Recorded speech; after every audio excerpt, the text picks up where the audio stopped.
आइए आज के इस रंगीन और दिलचस्प जायजे में बगैर किसी ताखीर के सीधा एक ऐसे अजीम तारीखी शाहकार की तरफ चलते हैं जिसके बारे में हम सब ने बहुत कुछ सुन रखा है, लेकिन सच कहूं तो आज हम इन तमाम पुराने अफसानों को तोड़ने वाले हैं। इन शानदार और रंगीन बसरी झलकियों के जरिए हम दुनिया के इस मशहूर तरीन दिफाई निज़ाम की वो हकीकत देखेंगे जो शायद आपने पहले कभी ना सोची हो। ओके, तो चलें इस एक सवाल से बात शुरू करते हैं जो हम सब ने बचपन से सुन रखा है ना।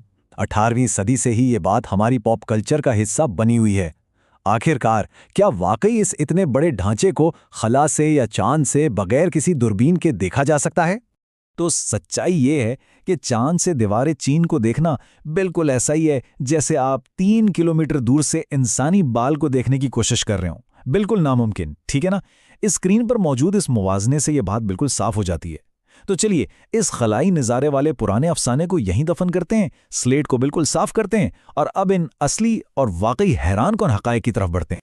जरा इस नंबर पर गौर करें, 21,196। ये कोई मामूली हिस्सा नहीं है, बल्कि किलोमीटर्स में इस अजूबे की कुल लंबाई है। अगर हम इसको समझने की कोशिश करें तो ये फासला हमारी पूरी ज़मीन के ख़त इस्तवा यानी इक्वेटर के निस्फ के बराबर बनता है। ज़रा तसव्वुर करें कितना तवील फासला है ये। अब ज़रा सोचें, इतनी तवील चीज़ रातों रात तो बन नहीं सकती। तो चलें देखते हैं कि ये बनी कैसे। ये 2500 साल का एक इंतहाई तवील अरसा है। ये कोई एक प्रोजेक्ट नहीं था, बल्कि 2500 सालों पर मुहित इस अरसे में 19 मुख्तलिफ हुक्मरान ख़ानदानों या डायनेस्टीज़ ने इसे बनाने में अपना हिस्सा डाला। और अब ये हिंदसा देखें, 10 करोड़। अंदाज़ा लगाया गया है कि तकरीबन 10 करोड़ टन मवाद यहाँ इस्तेमाल हुआ, और वो भी इंतहाई दुश्वार गुजार और सख्त तरीन पहाड़ी रास्तों पर। आम सिपाहियों, किसानों और कैदियों ने अपने कंधों पर यह बोझ उठाया। ये भारी भरकम हिंदसा इस बेमिसाल और सच कहें तो इंतहाई जान गसल इंसानी मेहनत की याद दिलाता है। 2000 साला तामीराती सफ़र। तो चलिए अब हम इस अजीम दिफाई नेटवर्क के बनने के तारीखी सफ़र पे एक नज़र डालते हैं। अगर हम इस टाइमलाइन को देखें तो 7वीं सदी क़ब्ल मसीह में ये महज छोटी छोटी मिट्टी की दीवारें और बिखरी हुई रुकावटें थीं। फिर 221 क़ब्ल मसीह में चिन खानदान ने इन्हें एक साथ जोड़ा, हान खानदान ने इन्हें मज़ीद फैलाया और चलते चलते 1368 ईस्वी में मंग खानदान ने इन्हें इस शानदार और मजबूत पत्थर के ढांचे में तब्दील कर दिया जिसे आज हम इन खूबसूरत तस्वीरों में देखते हैं। ये कोई एक दीवार नहीं बल्कि एक पूरा इर्तिकाई सफ़र था। लेकिन देखें, इन शानदार और रंगीन मनाजिर के पीछे एक इंतहाई तल्ख और अफसोसनाक हकीकत भी छुपी है। सिर्फ चिन खानदान की शुरुआती तामीर के दौरान तकरीबन 4 लाख मजदूर अपनी जानों से हाथ धो बैठे, और ये कोई राज की बात नहीं कि उनमें से बेशुमार मजदूरों को इसी दीवार के अंदर ही दफन कर दिया गया था। ये वाकई रोंगटे खड़े कर देने वाली हकीकत है। सरकंडे, मिट्टी और पत्थर।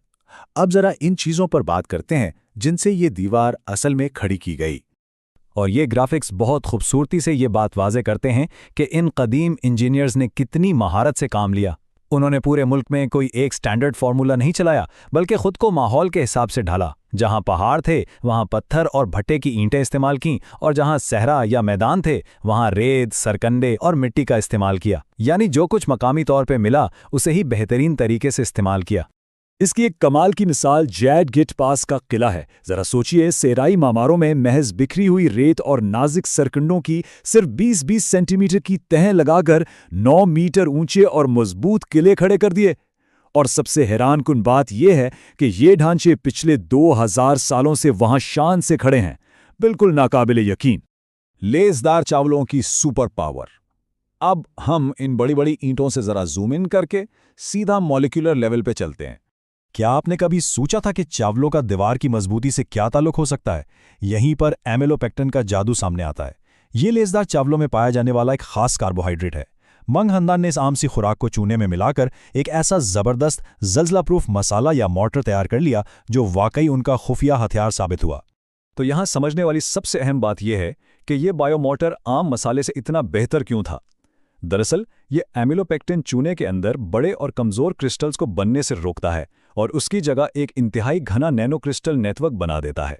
ये ईंटों के साथ मौसम के हिसाब से बआसानी फैलता और सिकुड़ता है, जिसका मतलब है ना तो दरारें पड़ेंगी और ना ही पानी अंदर जाएगा।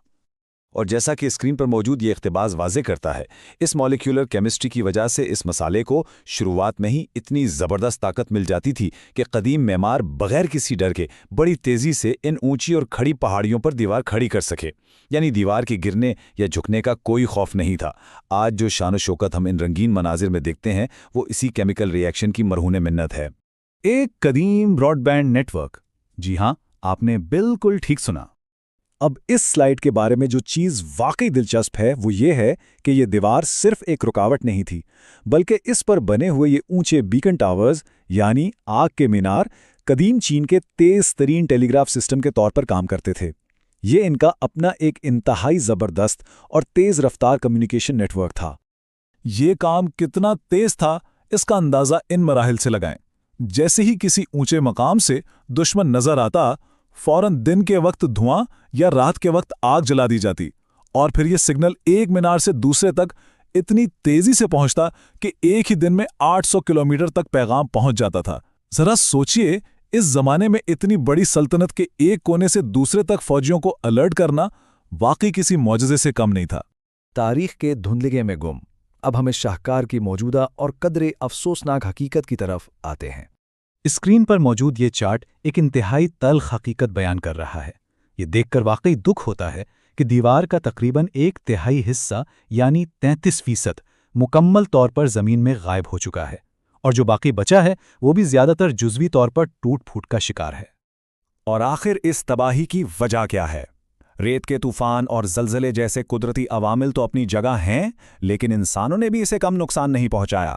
مقامی لوگ اپنے گھر بنانے کے لیے اس کی اینٹیں نکال کر لے گئے، ہائی ویز اور انفراسٹرکچر بنانے کے لیے اسے توڑا گیا، اور حیرانگی کی بات تو یہ ہے کہ جدید کنکریٹ سے کی جانے والی کچھ ناقص مرمتوں نے بھی اس قدیم ورثے کو شدید نقصان پہنچایا ہے۔ یعنی قدرت اور انسان دونوں ہی اسے رفتہ رفتہ مٹا رہے ہیں۔ اور یہ کوئی آج کی بات نہیں ہے۔ 12ویں صدی کے ایک عالم ژینگ وینگونگ کا یہ جملہ پڑھیں۔ وہ کہتے ہیں کہ جو کام شروع کیا گیا تھا وہ ریت کے طوفانوں سے پہلے ہی ہموار ہو رہا ہے، اور لوگوں کو دفاعی کاموں کے لیے مجبور کرنا انہیں محض تھکا دے گا۔ یہ اس بات کا ثبوت ہے کہ صدیوں پہلے بھی لوگ اس مشقت کے بے تحاشا انسانی نقصان اور اس کے لاحاصل ہونے پر سوال اٹھاتے رہے ہیں۔ تو آخر میں یہ سب جاننے کے بعد ہمارے سامنے یہ ایک بہت بڑا اور چبھتا ہوا سوال رہ جاتا ہے۔